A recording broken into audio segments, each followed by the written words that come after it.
네, 안녕하십니까 여러분, 이글스 에브리데이입니다. 영상 시청하시기 앞서서 구독과 좋아요 한 번씩 부탁드립니다. 자, 조상우 선수 트레이드 이야기가 정말로 여기저기서 막 나오고 있는데 심심치 않게 이제 한화 이글스에서도 관심이 있다라는 이야기도 나오고 있죠.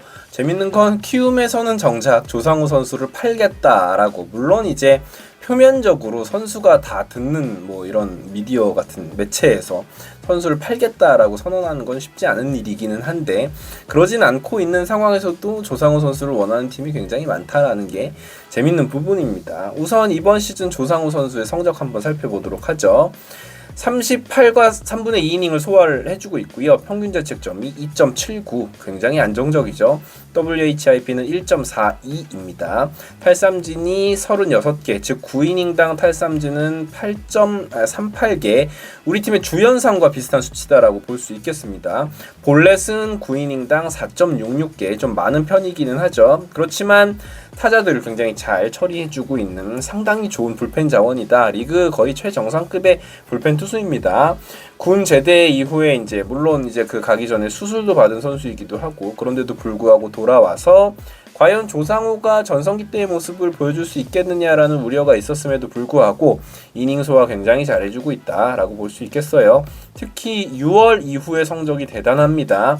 13과 3분의 2이닝 동안 무실점 행진이에요. 6월, 7월 지금 계속 무실점 행진을 펼쳐주고 있는 조상우 선수입니다. 그야말로 쇼케이스가 아닌가라는 생각이 들 정도로 최근의 활약은 정말 눈부시다. 하나이글스도 지난 시리즈에서 조상우 선수의 위력을 이제 실감을 할 수가 있었죠. 상당히 좋아졌더라고요. 시즌 초에 맞붙었을 때와 비교해 봤을 때는 이 조상우 선수의 폼이 굉장히 좋다라고 볼 수 있겠어요. 평균 구속을 한번 살펴보면 이 선수는 뭐 전성기 기준으로는 150km를 넘는 굉장한 패스트볼을 뿌렸던 선수인데 이번 시즌에 많이 떨어지긴 했습니다. 145.6km까지 평균 구속이 떨어지긴 했는데, 사실은 이제는 구속에 의존하는 시대가 아니라는 생각도 들기 때문에 이 떨어진 구속만으로 조상우 선수의 가치를 평가절하하기는 조금 힘들다라는 생각이 듭니다. 어쨌건 이번 시즌 기록상으로 봤을 때는 어마어마한 선수다라고 볼 수 있겠어요. 가치가 굉장히 높아지고 있고, 키움 히어로즈는 내심 6월 이후 살아나고 있는 조상우 선수를 보면서 속으로 쾌재를 부르고 있지 않을까라는 생각이 들 정도입니다. 자, 그러면 다른 팀은 모르겠고 한화 이글스가 조상우 선수를 데려고 오려면 어떤 조건이 필요할까? 자, 우선 가끔 댓글창에 이런 이야기가 보입니다. 현금 트레이드 막 이야기가. 자, 지금 KBO에서 현금 트레이드 못합니다. 승인이 안 나요, 현금 트레이드는. 지금 이제 현금 트레이드는 2010년도에 정말 안 좋은 사례들이 많았습니다. 당시 뭐 넥센이라든지 뭐 키움이 현금을 받았다가 뭐 그 이제 금액을 선수 영입하는데 쓰면 모르겠는데 그냥 그걸로 진짜 선수 장사를 한다라는 비난이 많았기 때문에 그런 이제 부분은 지금 KBO에서 이루어질 수가 없고, 특히나 지금은 셀러리 캡 제도가 시행이 되고 있기 때문에 현금 트레이드라는 건 존재하지 않는다라는 부분을 일단은 아셨으면 좋겠고요. 우리나라에서 일단은 빅 트레이드가 힘든 이유가 뭐냐면, 메이저리그 같은 경우에는 이쯤 되면 트레이드 데드라인쯤이 되면 셀러와 바이어가 구분이 됩니다. 가을 야구가 힘들어진 팀은 어떻게 해서든지 유망주라든지 지명권을 수집하려고 하고, 가을 야구에 진출할 것이 확실해지는 또 대권을 노리는 팀은 부족한 포지션을 얻기 위해서 이제 그런 어떤 이해관계가 성립이 되기 때문에 빅트레이드가 많이 나오는데, 우리나라는 현실적으로 그게 힘들죠. 왜냐면 솔직히 말씀드릴게요. 우리나라에서는 선수를 팔고자 하는 팀은 키움 히어로즈 한 팀이고, 나머지 9개보다는 본인의 어떤 이익을 추구한단 말이죠. 본인 팀의 이제 부족한 포지션을 보충하기 위한 트레이드가 나오기 때문에 그런 어떤 지명권 뭐 유망주와 빅네임의 트레이드 그 이루어지기가 힘듭니다. 그랬다가는 정말 힘들다.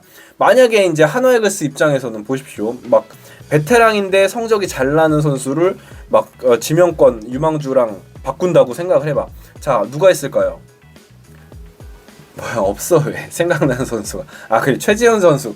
최지훈 선수 같이 연봉 파이도 좀 크고 베테랑인데 성과가 좋은 선수를 포수가 부족한 다른 팀에 주면서 막 이제 유망주들을 이렇게 받아온다라고 해보세요. 지금 팬들은 난리가 나죠. 지금 열심히 해가지고 가을 야구 도전해도 지금 모자랄 판에 그런다라고. 그렇기 때문에 다른 팀들도 그런 부분에 있어서는 다를 바 없기 때문에 그런 부분이 힘듭니다. 하나이글스가 지금 뭐 중견수를 원한다고 해서 각 팀의 이제 주전 중견수를 우리가 데리고 오기가 힘들어요. 왜냐면 주전 중견수는 그 팀에서 써야죠. 그러니까 결국 우리가 중견수를 데리고 오더라도 사실 뭐 그냥 포텐셜 있는 유망주 선수 정도를 받아올 수 있는 거지 즉전감에 잘하고 있는 주전 중견수를 데리고 올 수는 없다라고 보시는 게 현실적으로 맞다라고 봅니다. 자, 그래서 다시 돌아갑시다. 조상우를 얻어오려면 무조건 1라운드 픽을 받아가려고 할 겁니다. 키움히어로즈는. 거기에다가 1라운드 픽만 가지고는 안 됩니다. 김서현 혹은 황준서 선수를 껴서 달라고 할 확률이 굉장히 높다라고 봐야죠. 자, 그러면 내년 시즌 1라운드 픽은 정현우 혹은 정우주 선수가 될 확률이 높고 거기에 김서현 혹은 황준서를 준다면 참 글쎄요. 우리 입장에서는 쉽진 않다. 일단은 1라운드 픽이 들어가는 순간 저는 개인적으로 결사 반대를 할 것 같아요. 물론 이제 키움히어로즈 입장도 있겠지만요.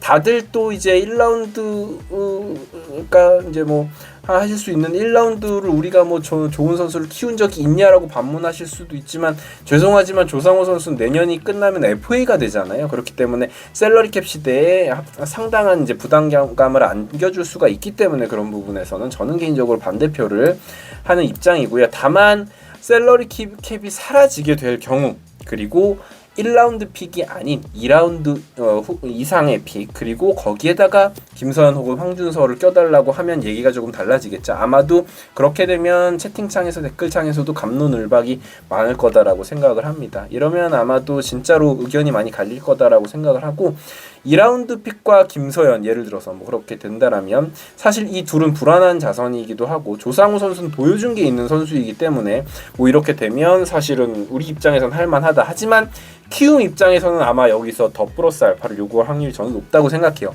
뭐 2라운드 픽 12번 픽이죠. 거기에 김서현 플러스 뭐 한 명 더 뭐 진짜 거기 황준서가 될 수도 있고 저는 뭐 키움히어로즈가 그 정도 뭐 어떤 크게 부르는 것에 대해서는 그럴 수도 있다라고 또 생각을 합니다. 근데 이제 저는 개인적으로 결과적으로 보면 우리가 당장 올해 우승을 노리는 게 아니기 때문에 비싼 값을 치르고 조상우 선수를 데리고 오는 거는 리스크가 있다라고 생각해요. 사실 지난 시즌에 LG 트윈스는 우승을 위해서 최원태 선수를 영입을 했는데 사실 최원태 선수가 우승에 그렇게 큰 보탬이 되었냐고 하면 그렇지도 않고 키움에 지금 이영종 선수라든지 드래프트 픽 막 이렇게 다발로 받아와서 써먹는 거 보면 글쎄요. 저는 뭐 사실 리스크가 굉장히 크다라고 생각합니다. 자, 변수는 김경문 감독이 될 수 있다라고 생각합니다. 실제로 취임 당시에 트레이드에 대한 이야기를 조금 하셨던 적이 있죠. 넌지시. 그래서 트레이드가 필요하면 할 수도 있다라는 식의 이제 인터뷰를 하셨었기 때문에 과연 이제 그 부분에서 승부사적인 기질이 발현될 수도 있지 않을까라는 생각이 들긴 합니다. 솔직히 말씀드려서 트레이드는 정답이 없다라고 생각해요. 이거는 정말 망했다. 이건 막 누가 봐도 미래를 팔아치우는 트레이드다라고 생각을 했는데 웬걸 나중에 봤더니 우리가 뭐 이익을 얻는 경우도 있고요. 뭐 우리가 이거는 완전히 이득 보는 트레이드인 줄 알았는데 뭐 그런 뭐 반대의 결과가 나오는 경우도 있고요. 뭐 예전에 사실 우리가 신성현 선수를 주고 최지훈 선수를 데려왔을 때 신성현이라는 이 포텐셜 높은 선수를 막 팔아치웠다라는 비난이 있었지만 결과적으로 보면 하나이글스가 완전히 이득을 본 트레이드이잖아요. 뭐 그런 걸로 봤을 때는 어떻게 될지는 모르겠습니다. 혹시라도 키움 팬분들이 이 영상을 보고 기분이 나쁘셨다면 제가 사과를 드릴게요. 근데 그런 의도는 전혀 아니고 하나 입장에서 봤을 때는 어떤 정도의 카드가 있는지 한번 생각해보는 그런 영상이었다라고 보시면 될 것 같습니다. 데드라인은 31일이고요. 과연 어떤 결과가 있을지 과연 진짜로 조상우 선수는 팀을 옮기게 될지 지켜보는 것도 굉장히 재밌는 관전 포인트가 아닐까라는 생각이 듭니다. 지금까지 이글스 에브리데이였습니다. 구독과 좋아요 부탁드릴게요. 감사합니다.